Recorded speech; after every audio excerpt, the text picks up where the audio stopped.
Leo nataka tuangalie namna ya kuingiza faida kila mwezi kama mshahara, sawa?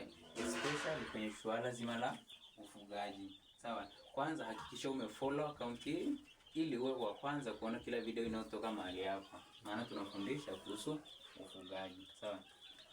Namna ya kufanya, mfano leo ni tarehe 14 mwezi wa 7, sawa? Ndio umeingiza vifaranga kama hivi. Ndio umeingiza vifaranga vyako, sawa? Ndio umeingiza vifaranga kama hivi, sawa?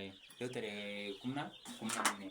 Alafu tarehe 14 mwezi wa 8 unaingiza tena vifaranga wengine kama hawa. Alafu tarehe 18 mwezi wa 9 unaingiza vifaranga wengine. Mwezi wa 9 hawa vifaranga tayari washakuwa kuku wakubwa, wanakuwa tayari kwa ajili ya soko, kwa ajili ya nyama. Unawatoa, ukiwatoa unaingiza vifaranga wengine, sawa?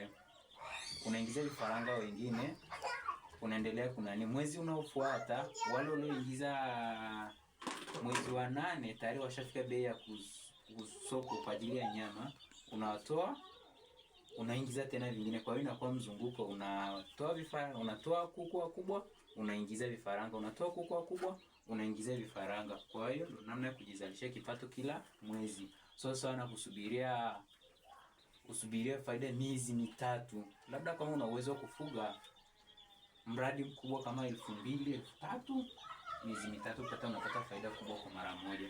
Follow Sadox Sumaye, tuendelee kufundishana, tuendelee kupata elimu kuhusu ufugaji. Asanteni.